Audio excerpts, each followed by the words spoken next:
Chemistry का next short question हमारे पास आ रहा है बेटा। और यहाँ पे मेरे बेटा चेक कर ले, एसिड रेन के असरात मेरे बेटा। ये एक छोटा सा टॉपिक मेरे बेटा यहाँ पे दिया, और इस टॉपिक के अंदर 3 पॉइंट मेरे बेटा बताए गए हैं, नंबर 1, नंबर 2 और नंबर 3। कि हमारे पास एसिड रेन के 3 तरह से असर होता है, उनके बारे में बताया गया है। और मेरे बेटा ये वाला टॉपिक जो है ना इंतहाई अहम है मेरे बेटा। ये जो 3 टॉपिक बताएंगे ना, पॉइंट बताएंगे, 3 पॉइंट में से तकरीबन 52 दफ़ा क्वेश्चन पूछा गया पेपर के अंदर में बेटा, याद रख लें। 52 दफ़ा सिर्फ इन 3 पॉइंट्स में से क्वेश्चन पूछा गया है, ठीक है। और इसके साथ में बेटा एसिड रेन बनती कैसे है उसके मतलब भी 14 दफ़ा क्वेश्चन पूछा गया है। तो ये जो क्वेश्चन में बेटा इस पैराग्राफ में से आते हैं ना, वो मैं आप लोगों को लिख के बता रहा हूँ। देखिए मैं बेटा, हमारे पास क्वेश्चन देख रहे हैं यहाँ पे कौन कौन से होते हैं। पहला क्वेश्चन बेटा देख रहे हैं हमारे पास है, एसिड रेन से क्या मुराद है। ये पूछते हैं एसिड रेन होती कैसे है, बनती कैसे है, ये होती क्या है, या एसिड रेन कैसे बनती है, मुख्तलिफ अंदाज के अंदर क्वेश्चन। और ये 14 दफ़ा में बड़ा ये क्वेश्चन पूछा जा चुका है, ये वाला, ठीक है। उसके बाद आता है एसिड रेन के 2 असरात लिखिए, ठीक है। तो ये 18 दफ़ा ये क्वेश्चन पूछा जाएगा, 2 असरात, ठीक है। वहाँ पे हमने जो पैराग्राफ देखा था 3 असरात लिखे हुए थे, उनमें से 2 असरात पूछते हैं आप लोगों से, ठीक है। नेक्स्ट क्वेश्चन में पढ़ते कि एसिड रेन किस तरह ज़मीन की एसिडिटी में इजाफा करती है। या मेरे बड़ा यहाँ पे क्वेश्चन आता है, वजाहत करे पौधे क्यों दिन ब दिन ख़त्म हो रहे हैं। 17 दफ़ा ये वाला क्वेश्चन भी पूछे गए हैं। उसके बाद एल्युमिनियम मछली को किस तरह नुकसान पहुँचाती है। एल्युमिनियम एक हैवी मेटल है, मछलियों को किस तरह नुकसान पहुँचाती है ये पूछा गया है, ठीक है। एसिड रेन आबी हयात के लिए क्यों कर मुज़र सेहत है। ये ऐसे क्वेश्चन, ये 9 दफ़ा ये मेरे क्वेश्चन पूछे गए हैं, ठीक है। उसके बाद आता है एसिड रेन इमारतों को क्यों कर तबाह करती है, ठीक है। ये क्वेश्चन 8 दफ़ा पूछा गया है। तो सबको मैं बेटा जमा करें तो इस 14 के अलावा हमारे पास बेटा 52 दफ़ा आप लोगों के पास वो जो 3 पॉइंट मैंने बताए उनमें से क्वेश्चन पूछा गया है, और 14 दफ़ा में बेटा एसिड रेन के मतलब पूछा गया है, ठीक है। तो आज मैं बेटा पहले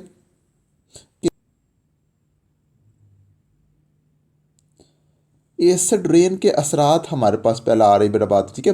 तो एसिड रेन के 3 असर में बेटा यहाँ 3 मुख्तलिफ अंदाज में बयान किए गए हैं। एक हमारे पास चला बेटा कि एसिड रेन जब ज़मीन और चट्टानों पर बसती है तो भारी मेटल्स, भारी मेटल मेरे बेटा एल्युमिनियम है, हमारे पास है Hg मरकरी होती है, ये जो है लेड होती है, और क्रोमियम को अपने अंदर हल कर लेती है। ये हैवी मेटल है मेरे बेटा।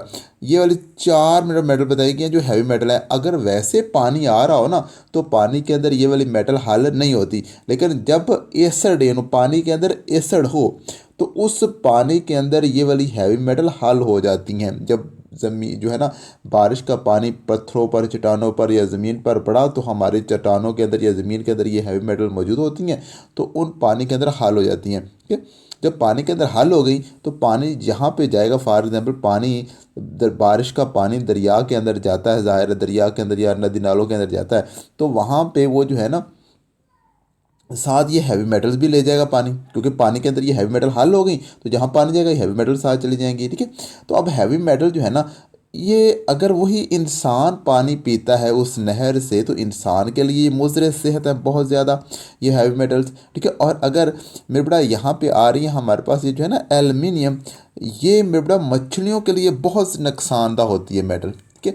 ये उनके गिल्स के अंदर, जिस तरह हमारे फेफड़े होते हैं ना सांस लेने के लिए, वैसे मछलियाँ मेरे बेटा गिल्स के ज़रिए से सांस लेती हैं, ठीक है। तो ये हैवी मेटल एल्युमिनियम मछलियों के गिल्स के अंदर फंस जाती है, और मछलियाँ जो है ना वो सांस नहीं ले पाती। जब सांस नहीं लेंगी तो ज़ाहिर उनकी मौत हो जाती है। तो वही मेरे बेटा यहाँ वजाहत की गई है मेरे बेटा, कह रहा है।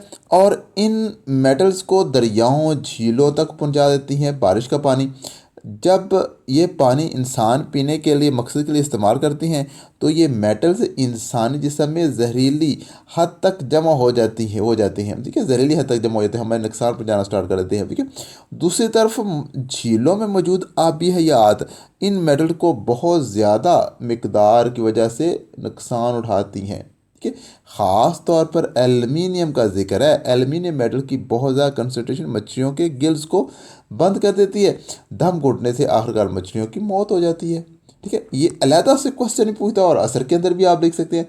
ये हमारे पास एसिड रेन का पहला असर है, ये आप असर के अंदर भी बता सकते हैं, और सेकंड में बेटा जो है ना ये अलग क्वेश्चन पूछा जाता है कि एल्युमिनियम का क्या असर होता है मछलियों के ऊपर। तो आपको पता होना चाहिए भाई एल्युमिनियम जो है ना वो मछलियों के गिल्स को बंद कर देती है, और जब सांस नहीं ले पाती मछलियाँ तो वो मर जाती हैं, उनकी मौत हो जाती है। ठीक है, दूसरा पॉइंट हमारे पास आ रहा है कि एसिड रेन इमारतों और मुजस्मों के मार्बल्स और चूने के पत्थरों में मौजूद कैल्शियम कार्बोनेट पर हमला करती हैं। अब मेरे बेटा याद रख लें, ये जो होता है ना मेरे बेटा मुजस्मों के मार्बल, मार्बल जो पत्थर होता है ना मेरे बेटा, संगे मरमर हो गया या पत्थर, तो पत्थर असल में मेरे बेटा होता है बेस होता है, और जब मेरे बेटा बेस के साथ एसिड का रिएक्शन होता है तो न्यूट्रलाइजेशन आपने पढ़ा होगा पहले, न्यूट्रलाइजेशन होती है, और न्यूट्रलाइजेशन के नतीजे में मेरे बेटा क्या होता है कि बेस की बेसिटी और एस की एसिडिटी ख़त्म हो जाती है।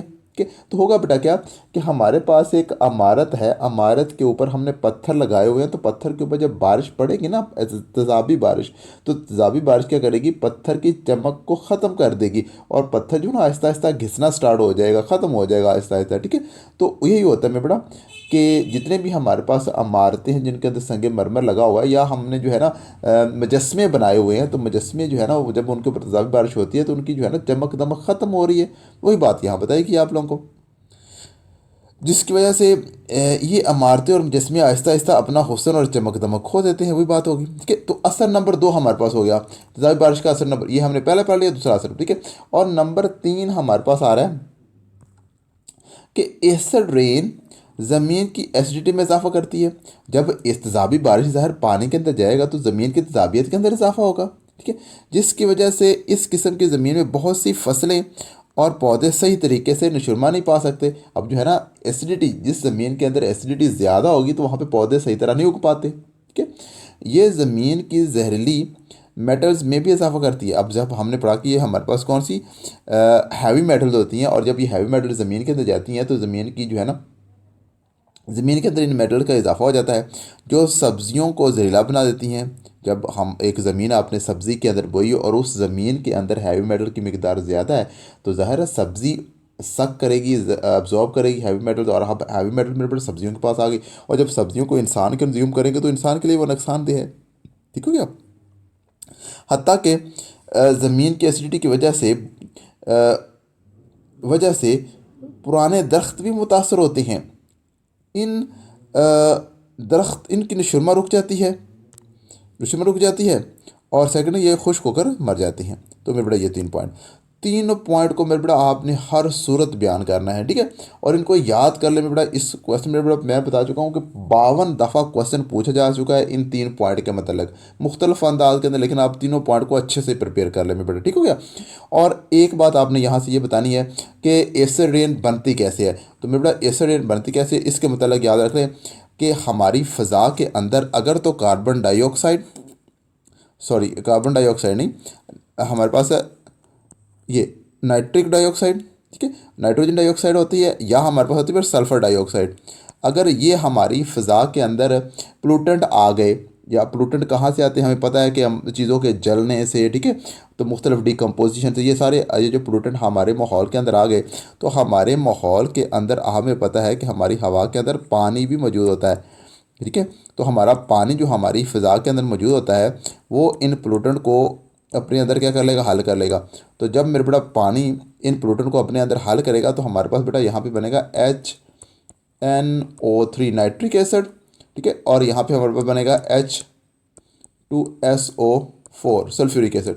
तो ये बड़ा सल्फ्यूरिक एसिड और नाइट्रिक एसिड हमारे पानी जो है फ़िज़ा के अंदर बन जाएंगे, हवा के अंदर। ठीक है, तो जब बारिश होती है तो ये नाइट्रिक एसिड और सल्फ्यूरिक एसिड बारिश के पानी के साथ ज़मीन के ऊपर बरसते हैं, और ये दोनों में बड़ा क्या करते हैं, हमारी जो है ना बारिश को तेज़ाबी बारिश बना देते हैं। ये दोनों तेज़ाब में बड़ा, ये नाइट्रिक एसिड ये भी तेज़ाब है और सल्फ्यूरिक एसिड ये भी तेज़ाब है। दो तेज़ाब जब बारिश के पानी के अंदर होंगे तो वो बारिश सादा बारिश नहीं होगी, उसे हम कहेंगे वो तेज़ाबी बारिश है। ठीक है, तो आपने सिंपल ये बताना है कि ये जो है हमारे पास नाइट्रोजन डाइऑक्साइड और सल्फ़र डाइऑक्साइड, ठीक है, ये पोलूटेंट हमारी हवा के अंदर मौजूद होती हैं, और हमारी फ़िज़ा के अंदर पानी की मिकदार क्या, पानी भी मौजूद होता है, तो ये वाले पोलूटेंट पानी के अंदर हाल हो जाते हैं, ठीक है, जिसकी वजह से नाइट्रिक एसिड और सल्फ्यूरिक एसिड बनते हैं और वो हमारी बारिश के पानी को तेज़ाबी बना देते हैं, जिसे हम कहते हैं तेज़ाबी बारिश। ठीक है, तो ये पॉइंट मेरा बेटा आपने अपने अल्फाज में बता देना तेज़ाबी बारिश कैसे बनती है। यहाँ पे क्वेश्चन मेरा बेटा था ना, पहला क्वेश्चन हमारे पास, यहाँ पे आ जाए। ये पहला क्वेश्चन ही है कि एसिड रेन से क्या मुराद है।